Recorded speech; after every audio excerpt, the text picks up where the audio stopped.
conceito de desconstrução social é muito utilizado entre os ideólogos de gênero.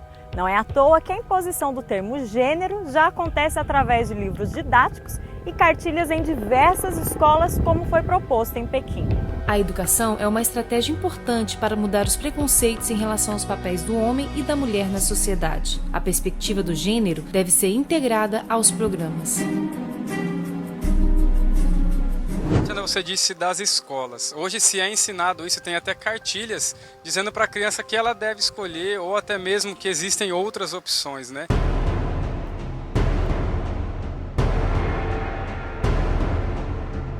Se eu tenho o meu filho, ele está lá na escola e eu não tenho como barrar essa informação.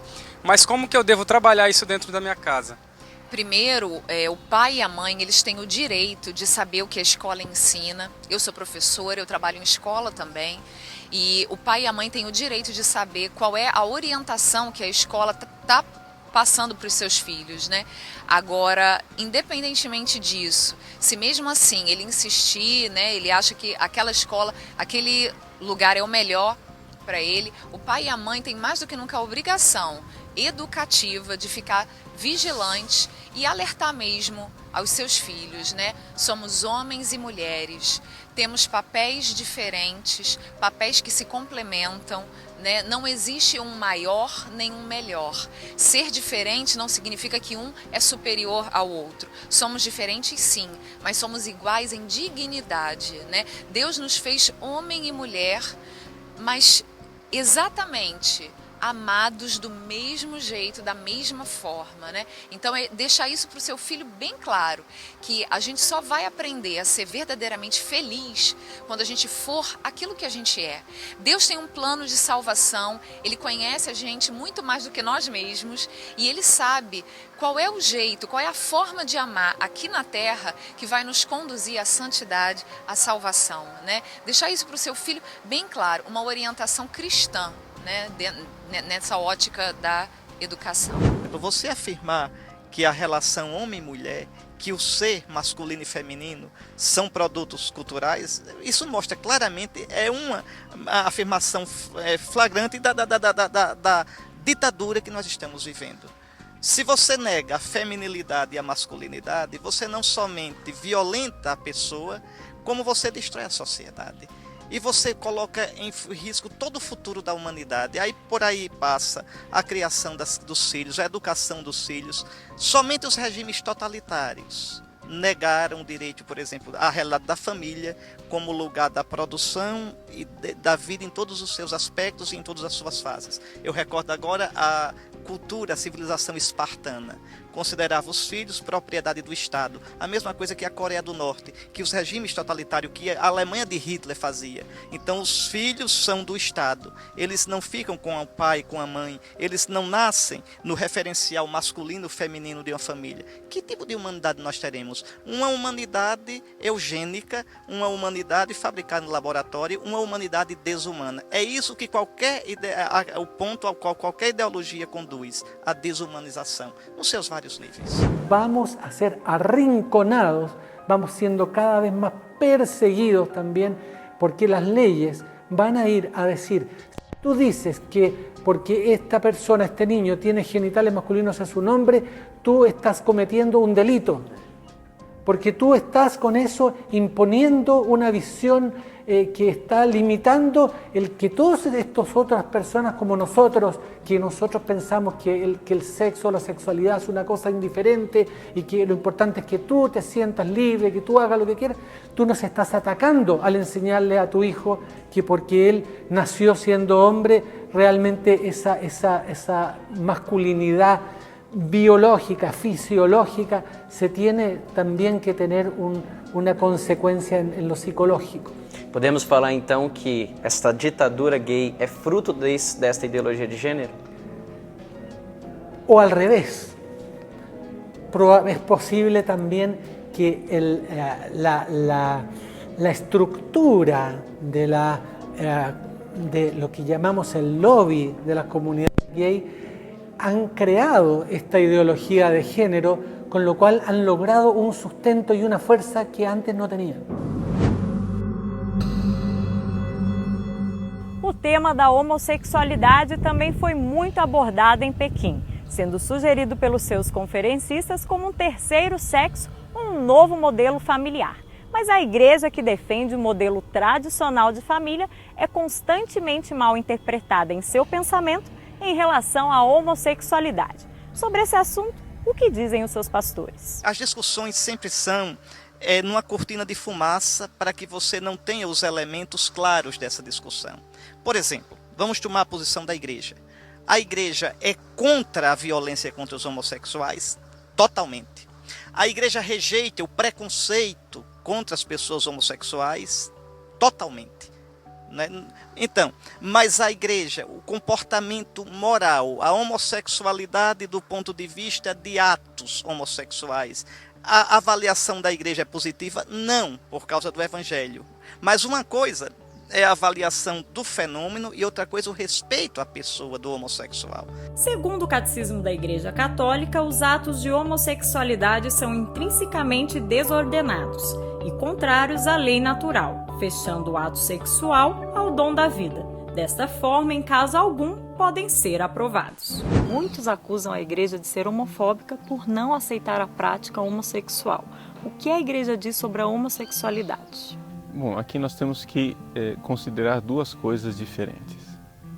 Primeiro, o fenômeno, né, da desordem que existe de uma pessoa sentir atração pelo mesmo sexo. Não existe nenhuma homofobia em nós considerarmos a estrutura do mundo real. A estrutura do mundo real nos diz o seguinte, que não existe nenhum modo de haver uma união genital entre duas pessoas do mesmo sexo. Os órgãos genitais de duas pessoas do mesmo sexo não combinam. Você tem que unir o órgão genital com alguma coisa que não tem nada a ver com o órgão genital. Então, quando nós olhamos como igreja para o fenômeno da atração sexual pelo mesmo sexo, nós olhamos querendo o bem da pessoa.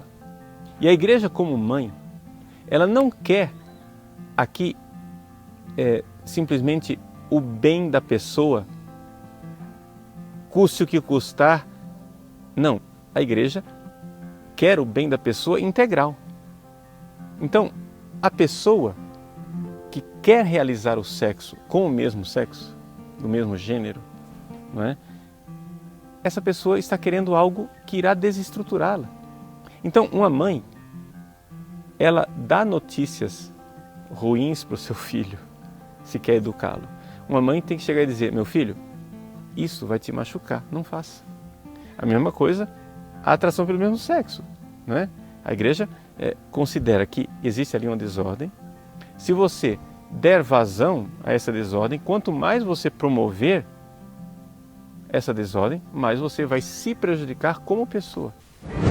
São vários os documentos da Santa Sé e conferências episcopais que repudiam a violência contra pessoas homossexuais.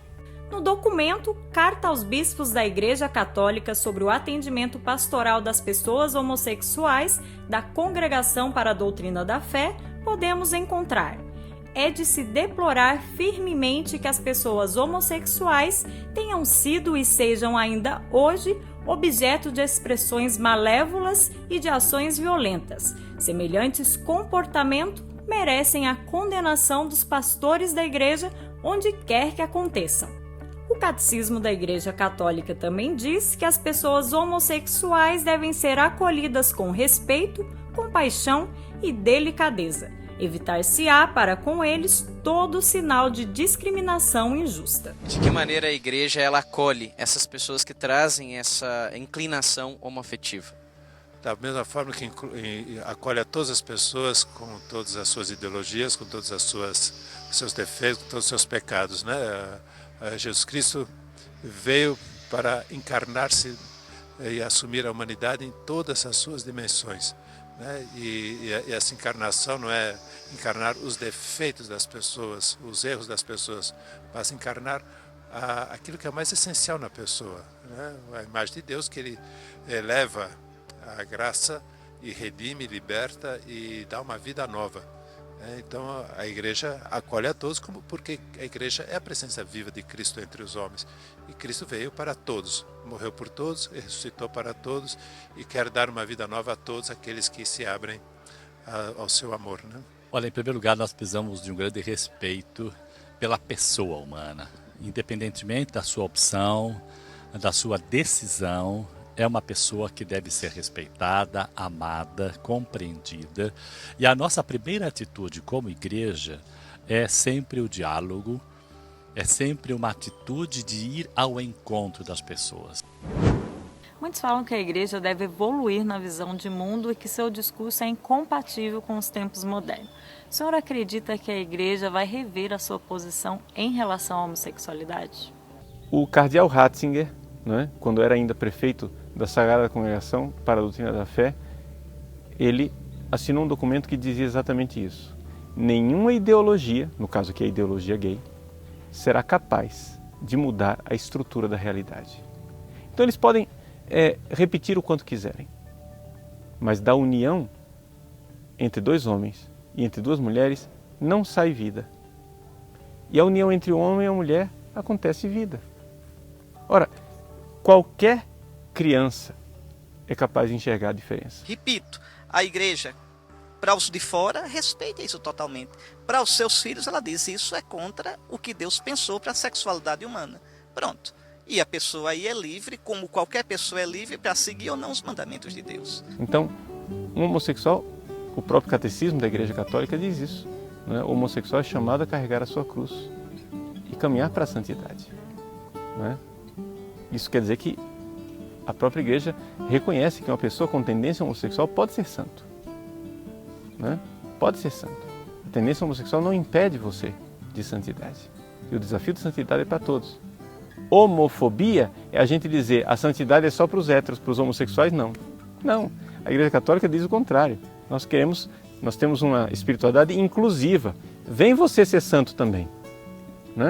Venham, os homossexuais venham ser santos na igreja, venham viver a castidade.